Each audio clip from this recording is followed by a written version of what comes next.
Where life is dictated by the sea. If you don't know how to use one of these, or one of those, you could be in real trouble.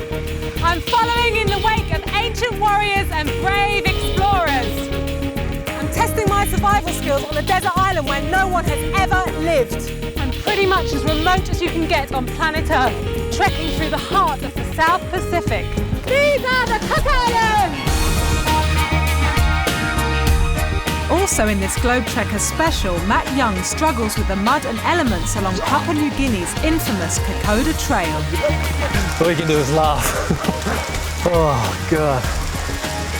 When it rains on the Kokoda Trail, it doesn't just rain, it pours. But first, I begin my journey through the spectacular Cook Islands.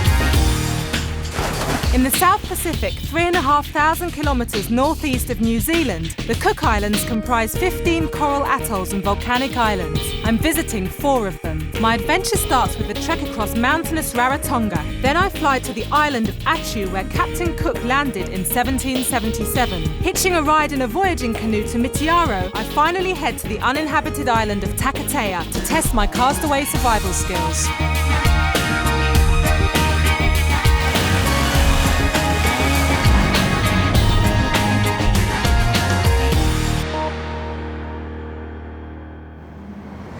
All it took for Captain Cook was to land on a few of these islands during his 4th Pacific voyage, and they ended up being named after him. I'm not planning on making quite as much of an impact, but I do plan on seeing a whole lot more of the islands than he did. The island of Rarotonga is the largest in the Cook Islands, and also where around half of the country's population live. That's around 10,000 people. Not exactly hectic. The Punanganui market in the capital, Avarua, is a great place to get a feel for the people and culture. It's also a great place to find local crafts. But I'm not here to shop. I've got some trekking to do. Te Ruamanga is Rarotonga's most famous landmark. It's a rock that juts out of the middle of the jungle, and it's where I'm headed next. Right there. I'm meeting a local trek guide named Pa, who's going to take me there.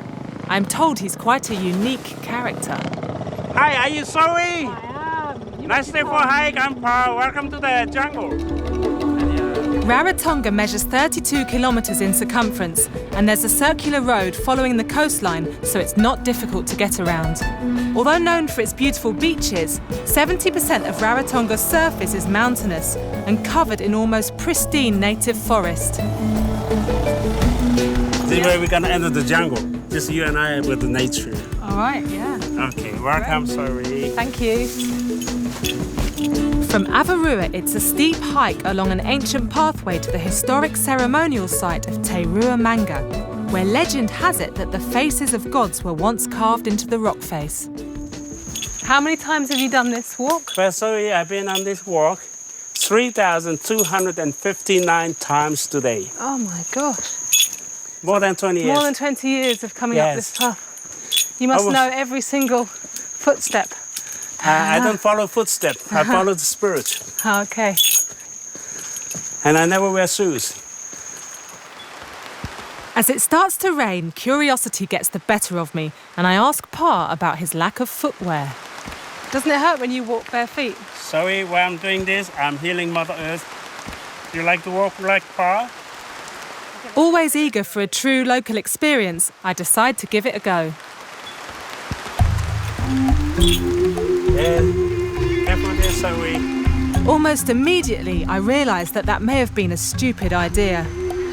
What starts out as an easy footpath has turned into a steep and treacherous climb up a ridge covered in tangled roots and mud.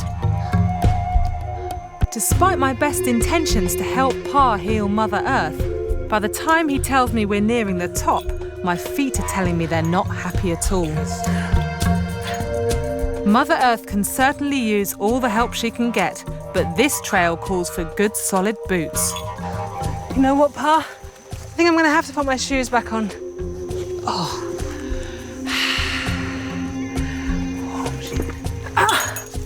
Good. Much better.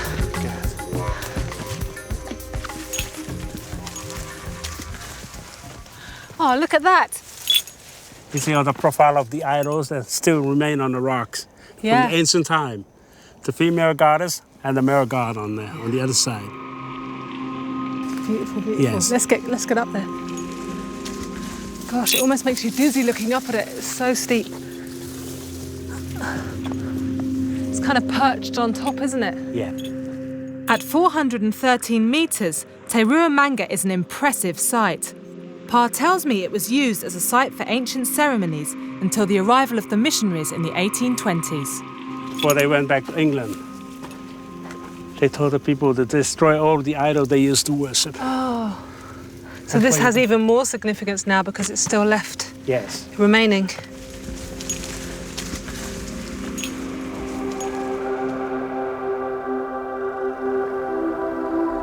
This is Pa's playground. Welcome to Pa's playground. They are Pa's playground. Rarotonga is a volcanic island that was formed about 2 million years ago. Roughly 500,000 years later, the centre of the volcano collapsed. Any peaks standing today are what remain of the once towering volcano walls.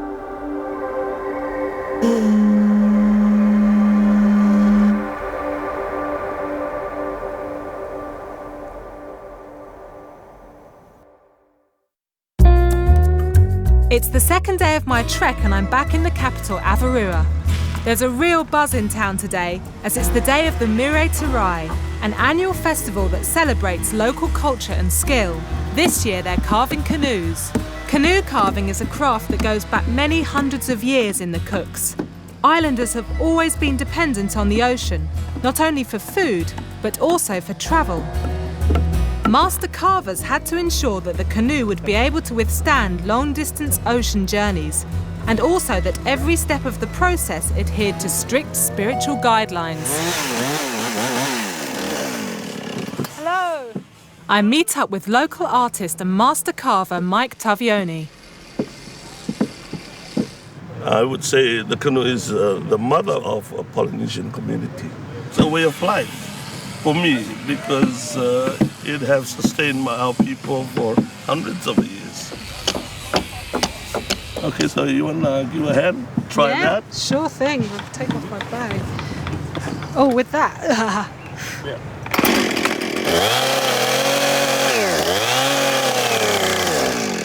Oh, I don't like this. Can I stop, Mike?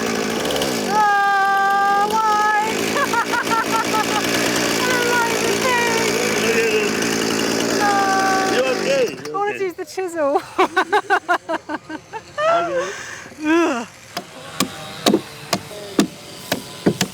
Harder. Swing it. Swing. You've been there for 10 years. I know. Yeah, but you have to swing it. Okay. Yeah. The harder, you know, power. I'm You trying. don't eat, you have no power in your hands. I'm trying. You're sad, man. Mike tells me that they're racing these canoes tomorrow in the lagoon, and my hard work has earned me a spot in one of them. The next morning, the whole town comes out to watch the canoes being paraded down to the wharf and launched in the water for the first time. The teams will paddle out to the edge of the reef where the race will start. The first team back across the lagoon is the winner. I join my all-female team and we make our way to the starting line. We barely get ourselves positioned when it suddenly appears the race has already begun.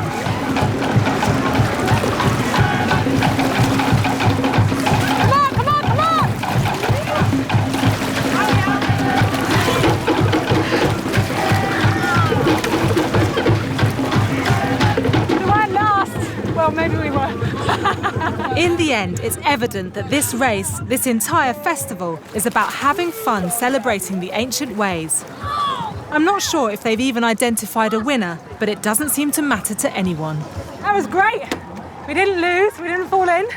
It was proper girl power on the South Pacific. Yeah! Fantastic. From Rarotonga to learn about Captain Cook's discovery of the Cook Islands, I take a short flight to the island of Attu. Attu has a history of warfare and cannibalism. Enemies would often be killed, skewered, barbecued, or baked in an underground oven. I'm off to find the place where Captain Cook's crew escaped that very fate.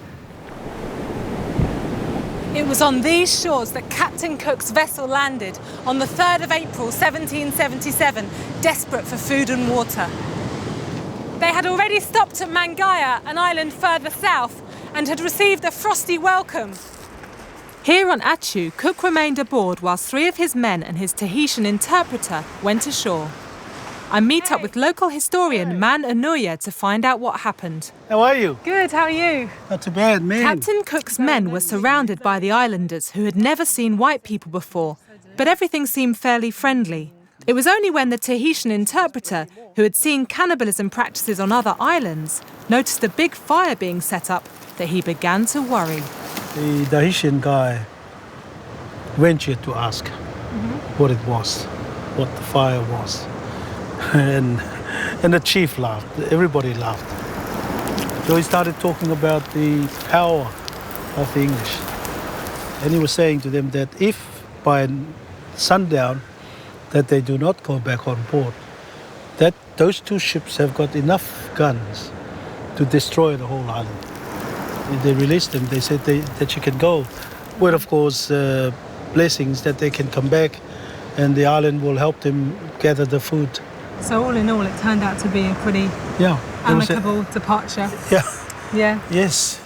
Although his stay on Attu turned out okay, in fact, Captain Cook was killed and cooked by Polynesians in Hawaii just 2 years later. Ironically, Polynesians had much in common with the man they killed. Like Cook, they too were remarkable navigators and explorers. Archaeological and genetic evidence indicates that over 1,000 years ago, voyaging canoes from central Polynesia crossed 2,000 miles or more of the Pacific, discovering Hawaii, Easter Island and New Zealand. I'm going to follow a tiny bit of that history. From Attu, I travel 50 kilometres or so by voyaging canoe to Mitiaro.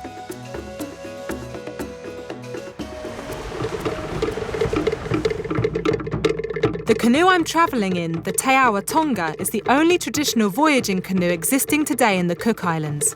Built in 1994, it's a replica of an ancient design. I don't get long to relax before the crew puts me to work. Zoe, time to set sail! Raise sail. In ancient times, these canoes were used not just for voyages of discovery, but also for warrior raids. Cannibalistic Attuans regularly launched terrifying attacks on Mitiaro. Happily, the Attuans are a much friendlier bunch today. They're working me really hard. Need to get some wind in those sails, Zoe. That's fine. Soon, the guys have got me working below deck too. So who normally does this? All the boys that's on shift. Right, and who's on shift today? You. It's a dirty job, eh? Okay, here you go. You done? Yep. Get me out of here. It isn't hard labour all the time. Sometimes we can just let the wind do the work.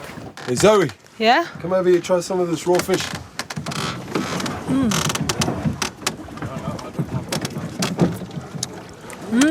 It's nice. Definitely beats porridge. There are no modern navigational instruments on this boat. It's all done in the traditional way. So what are you doing, Tua, when you're doing that? I was measuring the height of the sun, and my hands are calibrated at 11 degrees. Use the calibration of the hand to measure across the horizon as well. Captain Tua has memorised the seasonal movements of the sun, stars, winds, tides and swells to ensure that the canoe always stays on track. That's a lot of information.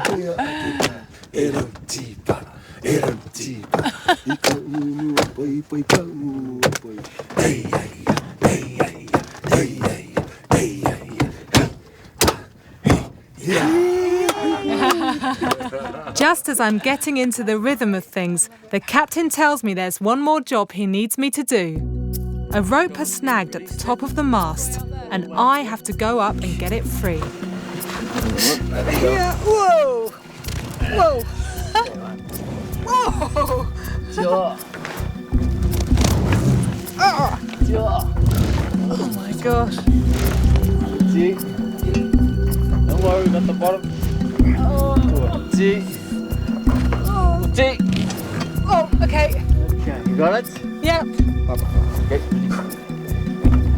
I can't hang up here. Really, I'm getting really scared. Please let me down. You got the end of the rope okay? Yes, I have. Check Yeah. the pulley, it's untangled. Yep. All right, then okay, we can let you down now, slowly. Yep. Yeah. Great. Good, Harold?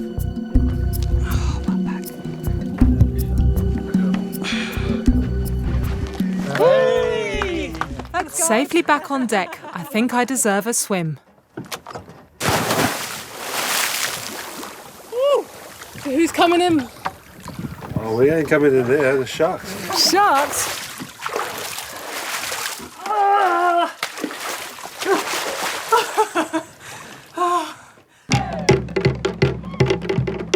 When we arrive in Mitiaro, the welcoming festivities are in full swing.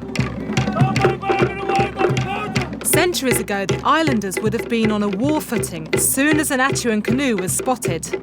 But these days, having the voyaging canoe in port is a really happy event. Oh, welcome. Apparently, they do this for all visitors to the island, and I think the fire is some kind of ancient form of quarantine. It's pretty nerve-wracking to have to walk through fire straight away. Back on solid ground, I'm eager to get on with my adventures. Hello. Hi there, Zoe. I'm meeting Arthur Neal. Nice to meet His you. father was a New Zealander who came to the Cook Islands as a willing castaway, spending over 10 years living alone on a remote, uninhabited island. So why was your father drawn to a life of solitude in these islands? It's the kind of thing that a lot of people dream of doing and never get round to doing. Well, the opportunity presented itself. And so when an opportunity presents itself, I think you should take it. You have nature around, trees, the sand, the sea. What more could you ask for? Arthur's words have struck a chord with me. Reading his father's book, I can't help but imagine myself following in his footsteps. I think I know just the place. The uninhabited island of Takatea is a nature reserve co-owned by the landowners of Atiu, and not many people are allowed out there. Graham Ragg is, and he's agreed to take me for the ultimate Robinson Crusoe experience. From Mitiaro, it takes just a couple of hours or so by boat to cross to the uninhabited island of Takatea. I am once again following in the wake of Captain Cook, who stopped in Takatea for food and supplies after leaving Atiu. Graham is a zoologist from New Zealand with a great passion for natural history and conservation of the Pacific. Takatea is one of his favourite islands, and he seems pretty confident that I'll manage just fine spending a night alone on it. I'm not so sure. We have some survival equipment for you. So listen carefully. Simple stuff, but really good stuff. Okay, you need that? You know what that's for, right? Thanks on the desert island. You need this? Okay, rope. Right? Most important, a machete. There she goes. Food, because you got your knife, water, Yep. and shelter. Right. 3 sort of really essential things. Okay, I Cool. think I'm done. Well, thanks. Cool. Okay, all the best. Cheers. Take care. Good luck. Bye. And just like that, I'm a castaway. I reckon I should get to building a shelter. Yeah, I'm gonna go for this.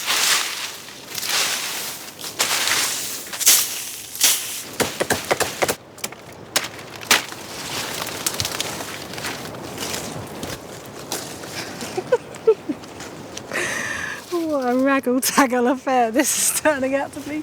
I don't know, I've just put my machete down already, I've lost it. Hopefully I'll do a better job finding something to eat. No way I'm getting up there. I'm heading for that little coconut tree over there because it's quite low to the ground. It looks promising. I think I'm going to tie my machete to my back. I don't want to climb up the tree with my machete in my hand. No way. This isn't going to work. Oops.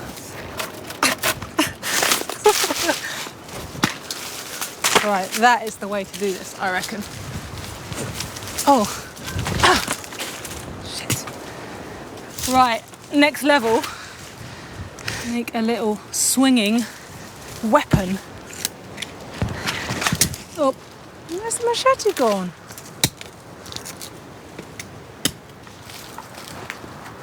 I reckon that'll do the trick. Oh, no.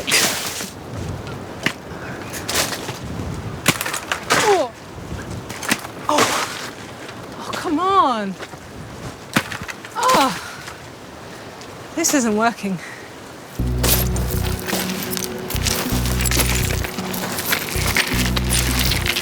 The birds circling above probably reckon I'll starve to death soon enough so they can eat me. But if so, they're out of luck. I think I can get this one.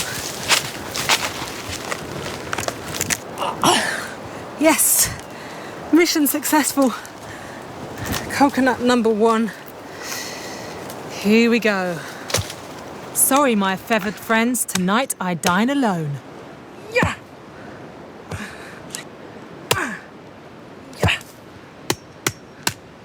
Oh.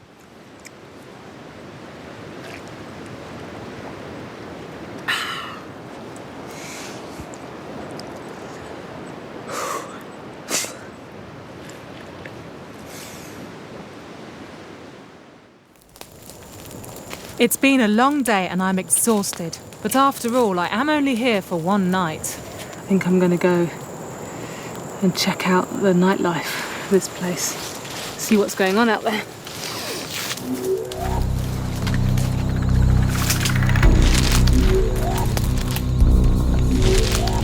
Hermit crabs. You can't take a step without running into one. They're scouring the ground looking for anything to eat, living or dead.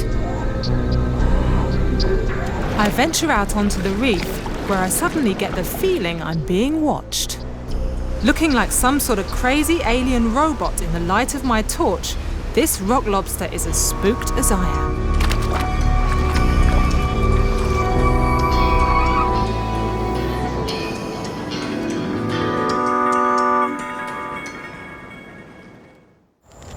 Returning to my camp, I see that some of the locals have invited themselves over to dinner on my breakfast.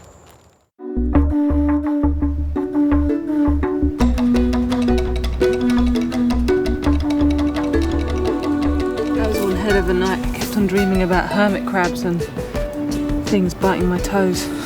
Something has been eating me alive.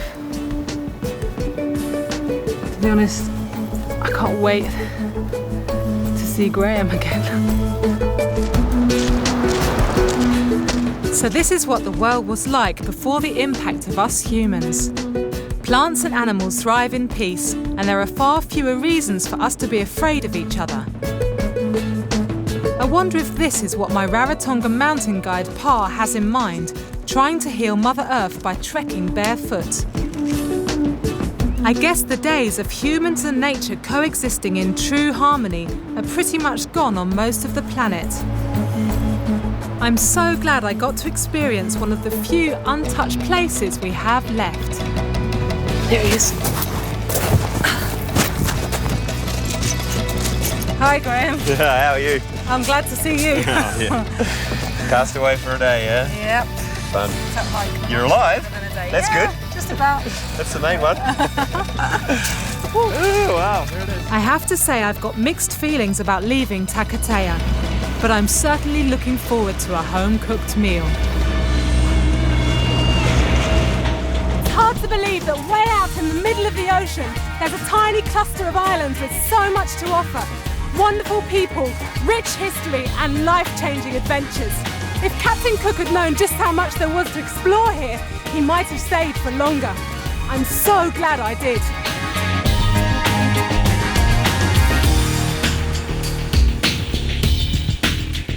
I'm trekking through one of the last frontiers. It's been described as the devil's design, the ultimate military obstacle course.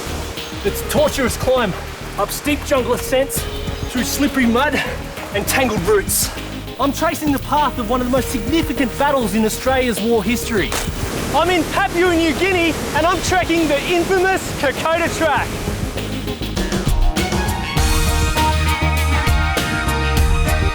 Situated 150 kilometres north of Australia, Papua New Guinea has some of the world's most impenetrable rainforest. From the capital, Port Moresby, I fly to the remote village of Kokoda to start my hike along the Kokoda Trail. Following in the footsteps of Australian soldiers battling the Japanese during World War II, I trek for days across the densely forested Owen Stanley Mountains as far as Brigade Hill, site of one of the campaign's bloodiest battles.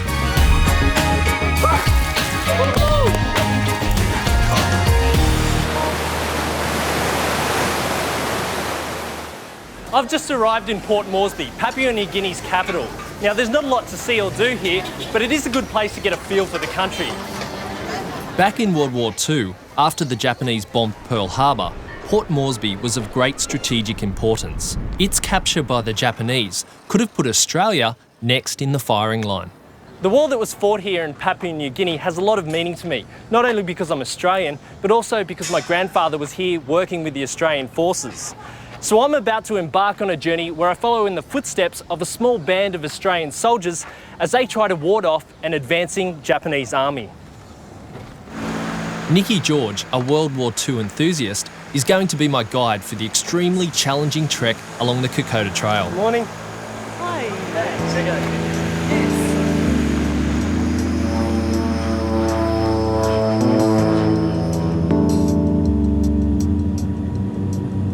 Back in 1942, the Kokoda campaign started when the Japanese army invaded the north coast of Papua New Guinea.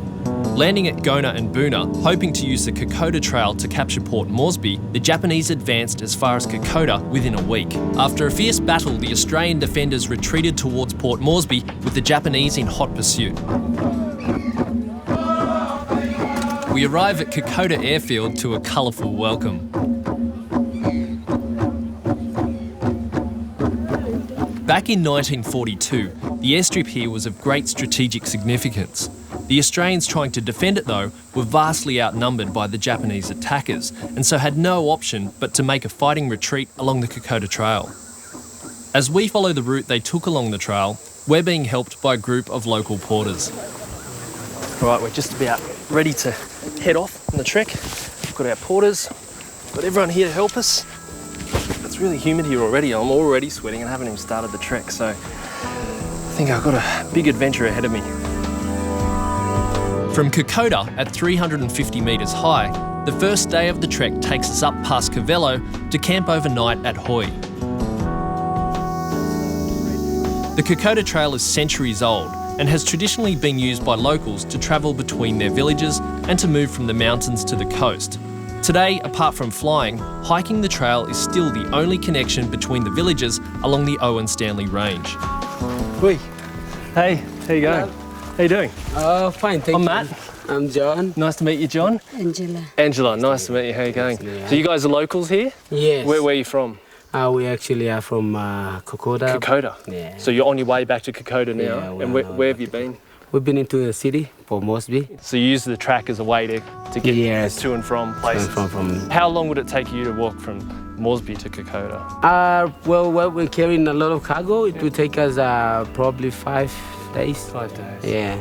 But less than faster than us. Yeah. Right, see you guys. Thank you very much. Nice to meet you. Nice to meet you.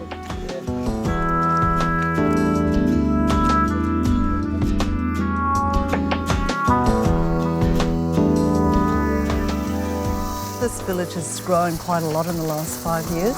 So what would the population be then? I'd say about 120. About 120. We've just come into Cavello village and we've stumbled across a bunch of young guys that are actually going out on a hunt. So they've invited us to join them. So we're going to go watch them catch dinner.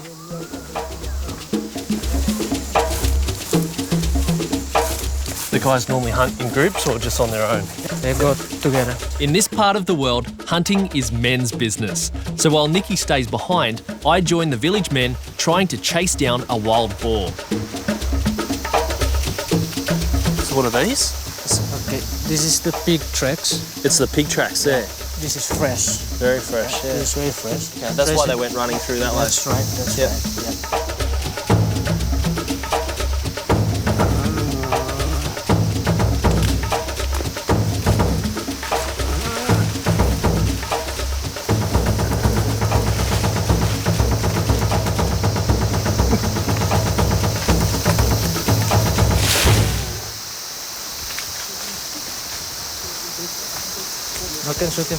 The hunt's been a success.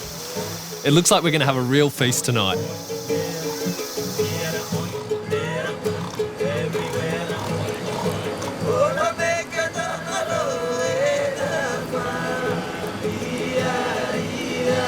Give it a taste. It's ready, do you think?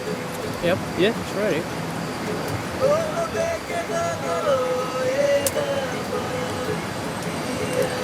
It's good. It's really nice.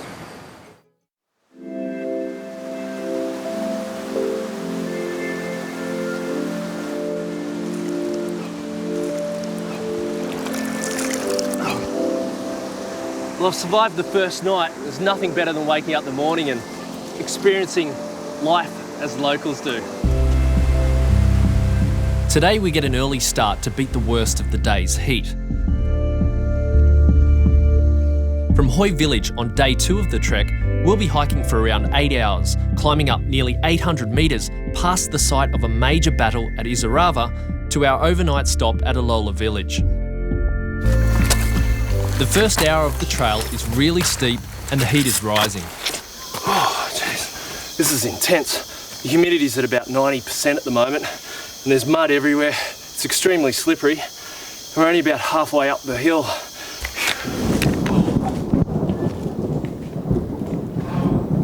I think the heavens are about to open up.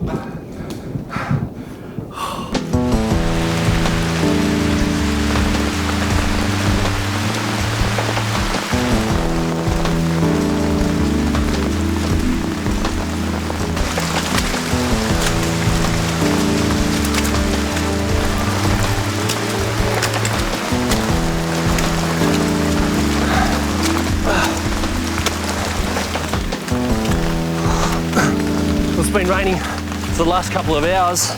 We're actually on the final ascent up into Izarava village. Climbing through the roots and the mud, it takes a lot of mental focus. You've got to watch every step and make sure that each step is a secure one.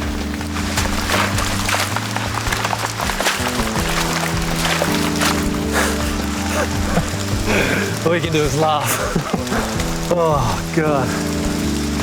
When it rains on the Kokoda Trail, it doesn't just rain, it pours.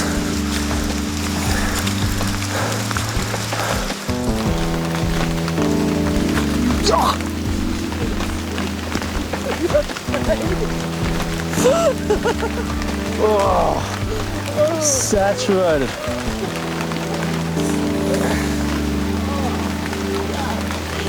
Just another day in the jungle, eh?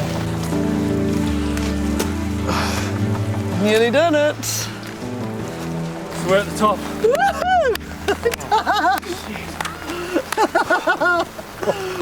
Tell you what, all the mud and the incline, the rain, it just makes conditions really difficult. It's really hard to imagine how the troops coped with the nightmare of battling all the way up here in wartime.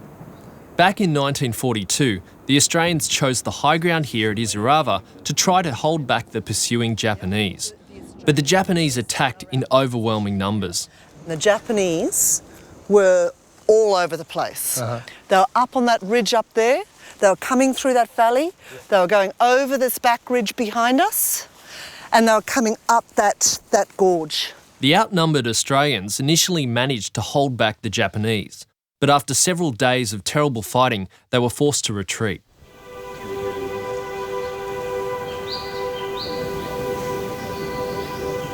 The Battle of Izarava lasted 4 days, and the 76 young Australians that died for the cause are commemorated here.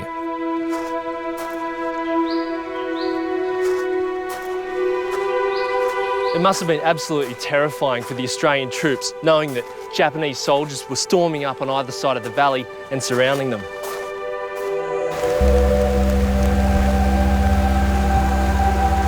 A few hundred yards from the memorial, just behind the former Australian front line during the Battle of Izarava, is a poignant reminder of the bloodshed here. This here, this rock here, is called Surgeon's Rock. A lot of the wounded Australian came back to this rock. The doctor would have them lying on this rock, attending to their wounds.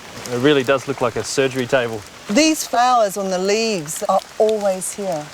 The local people within the villages have a great respect for this rock.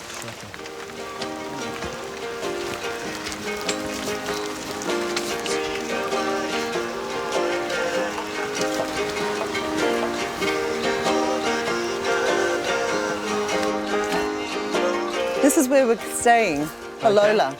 Cool. All right, I'm looking forward to getting these muddy boots off. It's been a long day. Yeah, killer.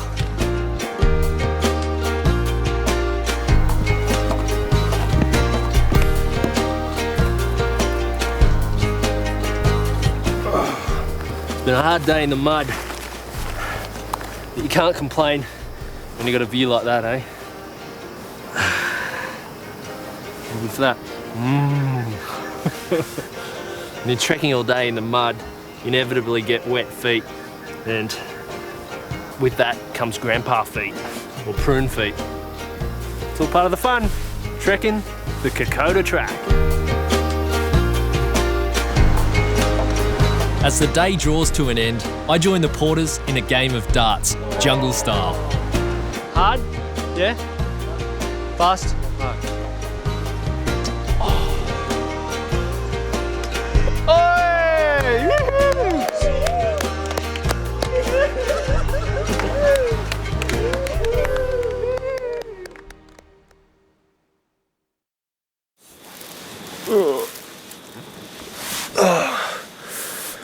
It's 5 in the morning. I've got to get up now to make the most of the day. It's just not fair. Day 3, and from Alola, it's around a couple of hours hike to Eora Creek, the site of some remarkable war remains. Then it's a long 6-hour climb up 400 metres to where we overnight at Templeton's Crossing. One's outside. They're showering in these streams. Isn't it bloody cold?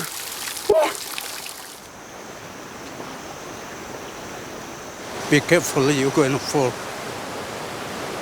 Today I'm hiking the track with the chief of Alola village, Uncle Lami, who's taking me to where he's made a fascinating discovery. It's hard work, Uncle Lami. Yeah.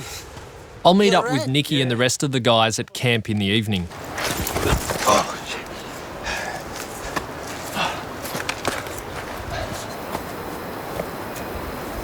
This is the tunnel. It's a Japanese tunnel. Japanese tunnel. Yeah. Wow. That's crazy to think that Japanese soldiers were crouched in there with their weapons and guns waiting for the Australians. What Uncle Lami has really brought me to see is just a short way up the path. You see the big gun here? Yeah? There's a big machine gun sitting there. Stand here. And they shoot you down. can see why. They're looking down into the valley. Nice high position. Yeah. Yep. And what have we got here? Yep. Yeah. Stab. Oh, a hand grenade. Fuse. Is that a hand grenade? Yep. Oh. Bomb. Yeah. And are they live? Yeah. They're live hand grenades. Yeah. That's Japanese hand grenades. Right. And what's this that? one's, It's I don't flare. know. You can read the Japanese writing on the top. It's not until you see the ammunition and the weapons lying around that it really sinks in what went on here. It's just crazy to think that in the middle of this dense jungle, Australian and Japanese soldiers were dug in and were fighting a really bloody battle. Spending time with Uncle Lami has made me eager to know more about how the Kokoda campaign affected the locals. Their role during the campaign was vitally important to the Australians. Many more soldiers would have died if it hadn't been for the help of local people, who became affectionately known by the troops as the Fuzzy Wuzzy Angels. Hello. Hello. Nice to meet you. Hello. One of the few surviving angels is Mr. Ndiki, who helped evacuate the wounded and get supplies to the troops. So were the Papua New Guinean people treated badly by any of the soldiers? Japanese soldier keep on Yabani. Ito. Kinisolo logo nebet. They destroyed houses, garden stuffs, and also pigs, and everything was destroyed in the areas. So they pillaged the villages and took the food and burnt the huts. And did they hurt the people? Japanese. Come on.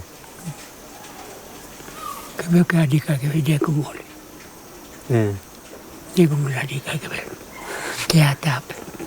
think some of the Papua New Guinea, some were killed. They were buried upside down. Heads were into the ground and legs were sticking out. My grandfather was actually here in Papua New Guinea during the war, and he was a carpenter, and he helped the Australian soldiers to build huts and infrastructure, just like you helped the Australian soldiers. Yeah. Thank you very much, Mr. Ndiki. I really appreciate it. It's been very nice talking to you. Thank you.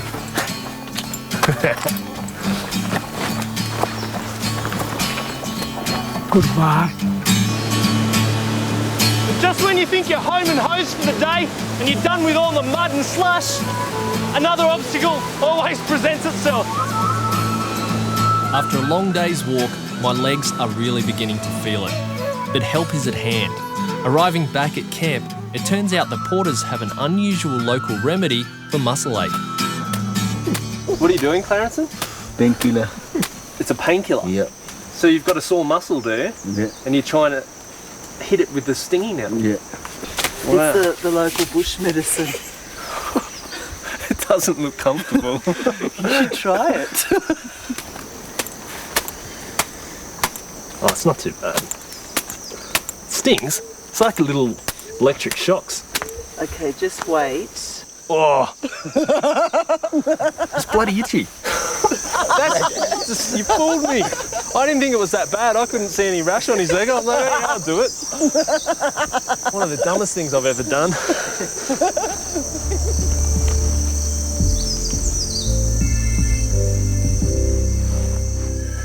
Well, I'm about to hit the hay. It's my last night on the trek, and I've got a huge day ahead of me tomorrow, probably about 11 hours of hiking all the way to Brigade Hill where we'll finish. And at the moment the weather's not looking like it's going to be the best, so I've got to get a good sleep in and prepare for a hard slog.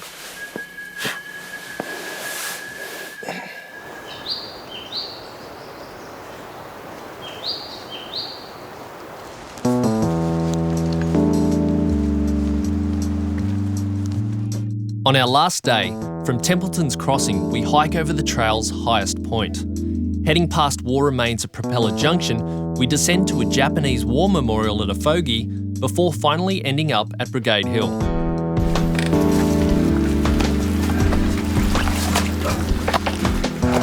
From the campsite, it takes us over an hour to struggle up to the top of the ridge.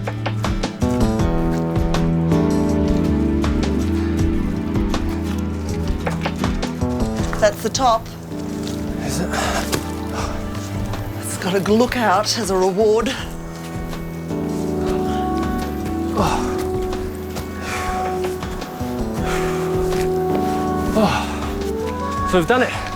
This is the top of Mount Bellamy, the highest point on the Kokoda track.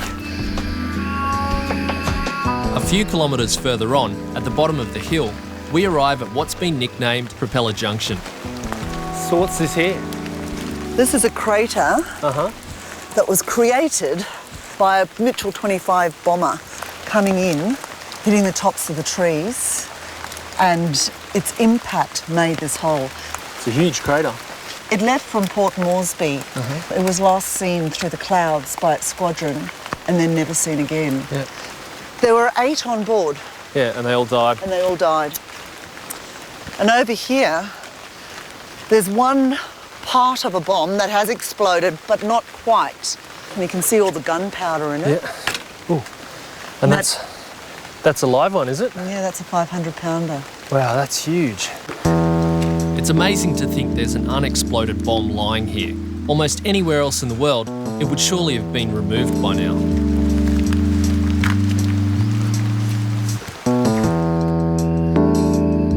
A few kilometres further, I get an important reminder of the suffering experienced during the war by both sides to the conflict.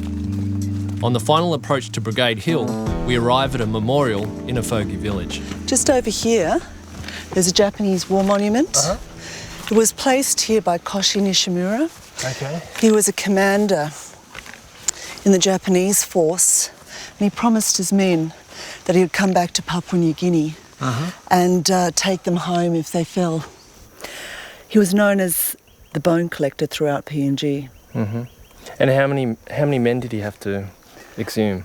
Well, in his company, he had 55 men, including himself. He was the only survivor. Wow. So the war had a huge impact on the Japanese soldiers as well. There was a lot of Japanese men that died here, and it wasn't really acknowledged as by the Japanese people because it was known as a defeat. We've got one more hill to climb after this one. So we're nearly there. Brigade Hill, yeah. Back in 1942, the Japanese had won every battle up to this point on the trail.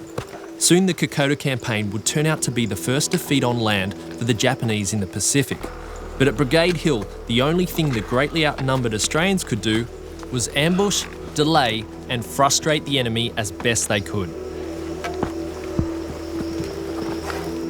Just beyond Afogi village, Japanese troops attacked the retreating Australians at Mission Ridge on the 7th of September 1942. Outflanking the defenders, the Japanese attacked the Australian HQ at Brigade Hill, forcing the encircled troops to flee into the jungle.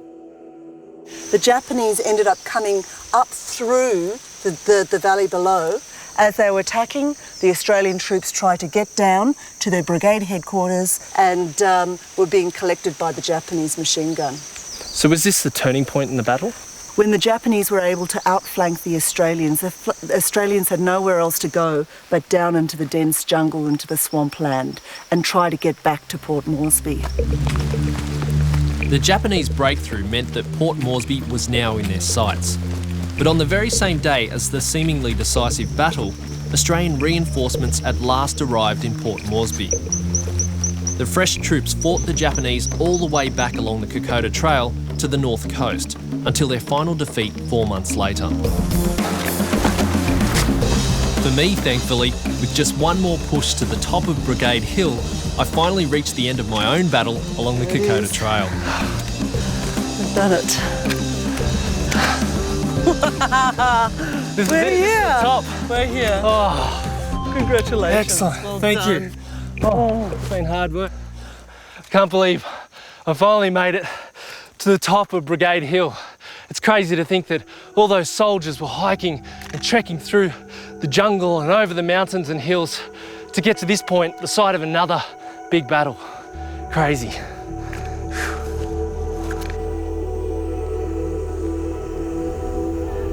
The Kokoda campaign ended when the Japanese were finally defeated on January 22nd, 1943, after 6 months of brutal fighting along the Kokoda Trail.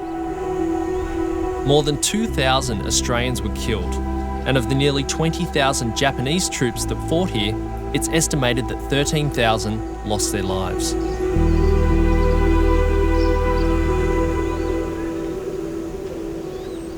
Trekking the Kokoda Track has been a gruelling experience, both physically and mentally.